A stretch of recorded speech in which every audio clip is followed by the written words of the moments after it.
Hey, what's going on, everybody? I'm pleased to announce that I can claim victory over the One Readathon to rule them all, as I finished all 8 of the books that I wanted to for each of the 8 different challenges that were in the Readathon. I'll put links to the information for the hosts in the original videos and all that stuff. But yeah, let's just get right to it, and we're going to go over basically a wrap up of the 8 books I finished for the Readathon. Alright, so let's start with the one audiobook that I listened to, and it was Anansi Boys by Neil Gaiman. And for the books that I have already done a review for, I'll put the links down below, but there will be reviews for each of the 8 books coming up if I haven't done them already.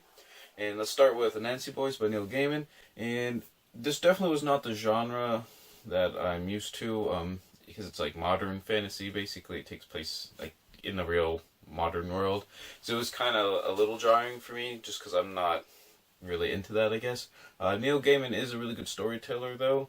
I will say I felt that this book was a lot more style than substance. To be honest, like the plot really didn't make a whole lot of sense to me, but it was just sort of, it's just there to keep the story going along. But Neil Gaiman definitely is a really good writer, and I'm going to be checking out some of his other works because of this. So let's go on to the next one.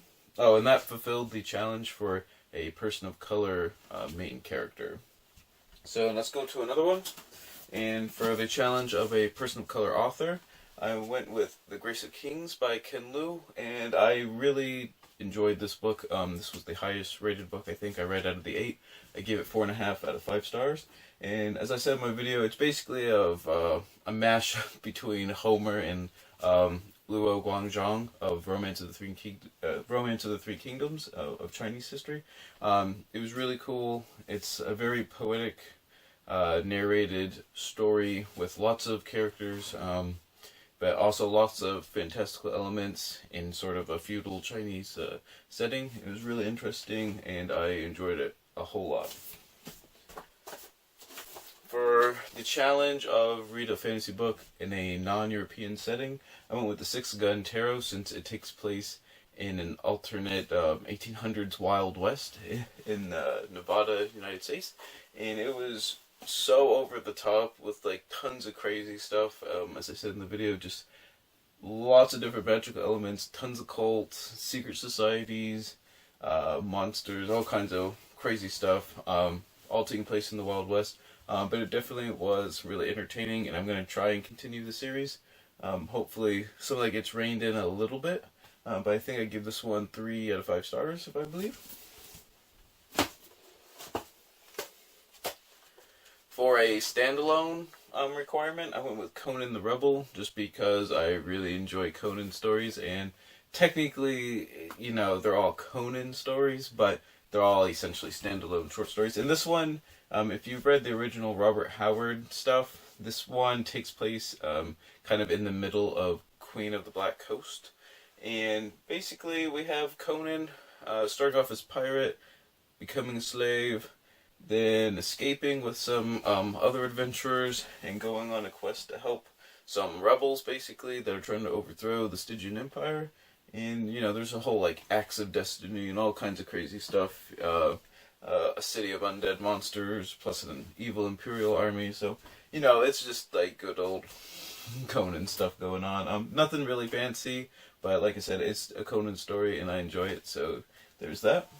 For the requirement of a book written by a non-English, or non-primarily English-speaking author, I went with The Last Witch by Andrzej Sapkowski, who is a Polish author most famous for writing the Witcher series, which the Witcher games are based off, which I still haven't played. But yeah, I'm kind of torn on this one. I like the whole idea of a bunch of short stories kind of in one book, I guess, because it's kind of like Conan and Fafhrd and Grey Mouser, and it's like old school kind of pulpy sword and sorcery. The only problem was a lot of the stories in this one, even though I guess most of the later Witcher books are more just like regular novels, but a lot of the short stories in this one was a lot of talking. Like half to like 2/3 of the plot is basically just the characters discussing stuff and talking about things, and then there's a little bit of like fighting at the end and stuff like that. So it wasn't like my favorite, but I do like the concept, and I probably will definitely continue reading the series to see where it goes from here. For the requirement of reading 1,000-page or more book, I went with The Way of Kings by Brandon Sanderson, and I'm not gonna lie, this was probably the most underwhelming book I read out of all of them, and I think it's partially just because my expectations were so high. I don't know, but it's just on my Goodreads account, it's got like 4.7 stars with like 100,000 reviews or something like that. And everyone has recommended Brandon Sanderson to me like a bazillion times whenever I ask for recommendations, and I don't know. I don't see why it's so popular, to be honest. I'm definitely gonna have to have like a big kind of review discussion video coming up sometime in the near future over it. I just felt like most of the plot was kind of boring, and the characters were pretty flat for the most part. I don't know. I'm probably gonna give it 2.5. Maybe I'll round it up to 3 stars. And that's probably just more just for the sort of the grandness or the vastness of the sort of like world he's built, I guess. Take that into consideration. But yeah, this is probably definitely the most overrated book I've read so far this year. I don't know, maybe I'm missing something, but tell me what you guys think in the comments down below if you disagree with me or if you agree with me. Surely there's some other people who felt that way too, but yeah, I don't know. It just didn't connect with me, I guess. For the requirement of reading a book with a LGBT Q plus character, I went with the Shadow Throne by Django Wexler, and this is the second book in the Shadow campaigns. I read The 1,000 Names last month, and I really enjoyed it. So I decided to go with this book as a follow-up to that. And I was a little let down with this one. I definitely enjoyed the first one a lot more than this one. And I think the main reason, I'll have a review coming up soon, but the main reason basically is the pacing of this one is really, in the whole scheme of the book, there's only like 2 real events that happen. The rest is mostly just debating and philosophizing and talking and worrying and stuff like that.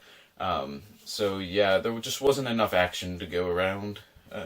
But yeah, I still will continue the series. Hopefully it picks up again in the 3rd book. And lastly, for a book sub 300 pages as the requirement, I went with The Riddle Master of Head.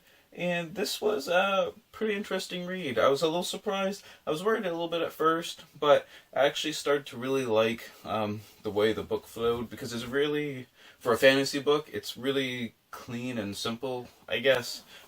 It's not like overly embellished with crazy stuff happening every which way and tons of, mystical, magical elements all over the place. Like, there's just enough to make it fantasy, and it just seems it's just definitely a good change of pace. And it's just kind of interesting book with the main character who basically doesn't really care to fight. It's all about like seeking knowledge and wisdom, and it's definitely an interesting read. I'm definitely gonna pick, or I actually already have the 2nd and 3rd book in the trilogy, and I'm gonna definitely be reading Heir of Sea and Fire, which is the next book in the Riddlemaster trilogy. So there you have it, guys. Those are the 8 books that I finished in the One Readathon. I didn't have any 5-star reviews or 5-star books out of those, but besides Way of Kings, I think they all were at least 3 stars, which is good. So overall, I was pleased with the selection. I was let down like a little bit on a couple of them, but not enough for me to not continue in the series, which is a good thing. And I just want to say thanks to the creator and host of the One Readathon to Rule Them All. They did a really good job being active on Twitter with the sprints and everything like that, plus compiling the lists for some of the requirements if you didn't have a book already, or if you weren't sure what books would qualify for certain challenges. I do appreciate the work that they put into that, and definitely just props to them. So there you have it, guys. Tell me what you guys think down below, and always remember, read victoriously.